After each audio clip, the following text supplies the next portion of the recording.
আসসালামু আলাইকুম। অনেকদিন পরে একটা ব্লগ আপলোড করতেছি।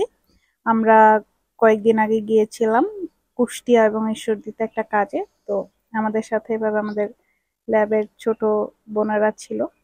তো যেহেতু পূজার বন্ধ ছিল, অনেক জ্যাম ছিল রাস্তায় এবং আমাদের গ্যাস পেতেও খুবই বেগ পেতে হয়েছিল। ঠিক মতো কোথাও গ্যাস পাচ্ছিলাম না। এটা ঢাকাতেও না, ঈশ্বরদী কুষ্টিয়া কোথায় পাচ্ছিলাম না। তো পুরো রাস্তায় এরা এত এনার্জেটিক ছিল যে নাচ গান করতেছিল তারিখ দিতে এগুলো।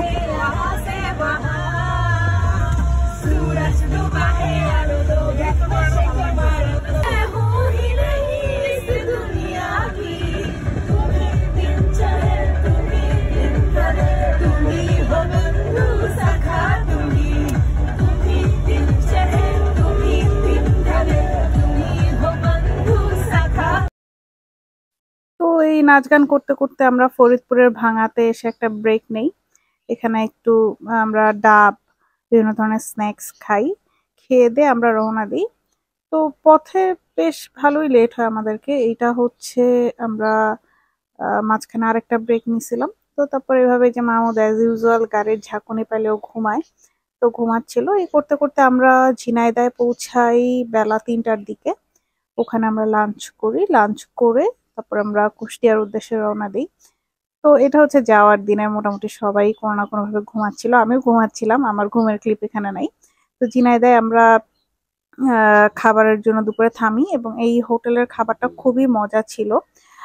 বিশেষ করে গরুর মাংসটা বেশ ভালোই মজা ছিল। আমি ফুল রান্নার প্রসিডিওরটাও দেখেছি যে কিরকম করে গরুর মাংসটা রান্না করে এখানে। তো আমার আমার কাছে ভালো লেগেছে। আমি এই ট্রিপে যত গরুর মাংস খাইছি এই বছর পুরো সবচেয়ে বড় ক্ষুধার্ত, সবচেয়ে বড়। আমি এলাম মঙ্গল এলাকার জামাই, 2 প্লেট ভাত, 1 প্লেট খাচ্ছে, আর প্লেট রিজার্ভে রাখা হয়েছে। এই মাহমুদ এই কয়দিন সব দিনই অলমোস্ট গরুর মাংস খায়। তো এই যে দোকান আমরা খাচ্ছিলাম ওর পাশে এই দোকানটা ছিল, যেটাকে গ্রামের হাট বা বাজার বলতে পারি। নাজিয়া খুবই মজা করতেছিল এবং ওকে আমার খুবই ভালো লাগছে, খুবই কিউট। ওর সাথে বিভিন্ন ফানি থিং করা যায় এবং বলা যায়। এরপরে আমরা বের হয়ে যাই ইসলাম ইউনিভার্সিটির উদ্দেশ্যে। জায়গাটার নাম আমি আনফরচুনেটলি ভুলে গেছি, স্পেসিফিক কোন জায়গা বলে, কিন্তু কুষ্টিয়া এটা আমার মনে আছে যে এটা কুষ্টিয়ার মধ্যে। তো আমি এটার স্পেসিফিক যে জায়গা থাকে ওটা ভুলে গেছি।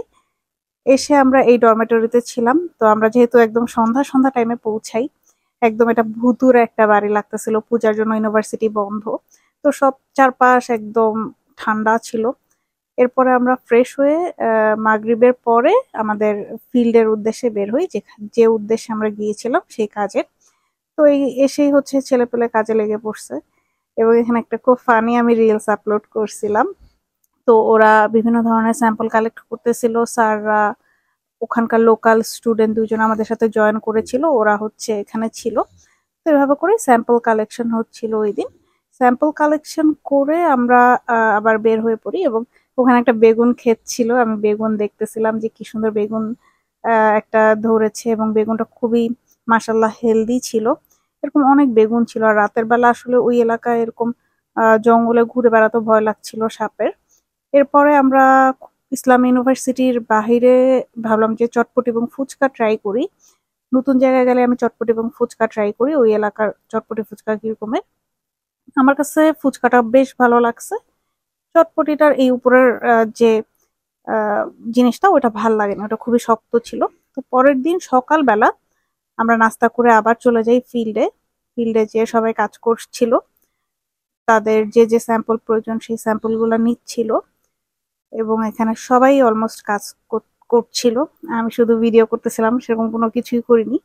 আমাদের ড্রাইভারও বেশ যথেষ্ট পরিমাণে ওনাদেরকে হেল্প করে। মাইমা বৃষ্টি পড়ছিল জন্য মাথায় পলিথিন দেয়। আমাদের স্যারও ছিল সাথে। আর বাকি 2 জন লোকাল স্টুডেন্ট ইসলাম ইউনিভার্সিটির। তো যা যা স্যাম্পল কালেক্ট করার স্যাম্পল নিয়ে আমাদের ড্রাইভার গাড়ির দিকে যাচ্ছিল যাতে আমরা বের হয়ে যেতে পারি। এখান থেকে বের হয়ে আমরা আরেকটা ফিল্ডে যাই, তারপরে আমরা ঈশ্বরদীর উদ্দেশ্যে বের হই। তো ওরা বিভিন্ন ছবি তুলছিল, রিলস বানাচ্ছিল, মজা করতেছিল। তারপরে সব শেষে স্যার হেলে দুলে আসতেছে। এটা আমাদের থার্ড যে ফিল্ডটা ছিল সেই থার্ড ফিল্ডে এখানে অনেক বেগুন গাছ ছিল। আমি ঘুরে ফিরে বেগুন গাছেরই হচ্ছে ভিডিও করছিলাম।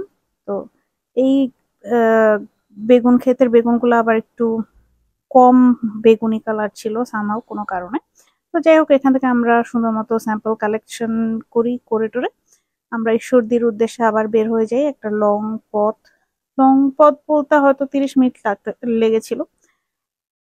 তো ওখানে হচ্ছে আমরা ঈশ্বরদীতে ছিলাম হচ্ছে সুগার ক্রপ যে ইনস্টিটিউট আছে সেখানে, এবং সুগার ক্রপ ইনস্টিটিউটটা আমার বরাবরই খুবই পছন্দ। এটা একদম নিট অ্যান্ড ক্লিন।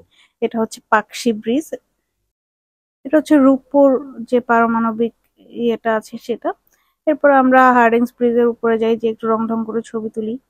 তারপর আরেকটা ফিল্ডে যাই সন্ধ্যার দিকে, সেখানকার একটা ভিউ। এখানে খুব বেশি একটা ক্লিপ নাই। পরের দিন সকালবেলা আমরা হচ্ছে নাস্তা করে অনেক কাহিনীর পরে আমরা লালন শাহর মাজারে গিয়েছিলাম। মাঝে আমাদের গাড়ি নষ্ট হয়েছিল, অনেক কিছু হয়েছিল, ওইটা করে আমরা হচ্ছে লালন শাহর মাজারে যাই।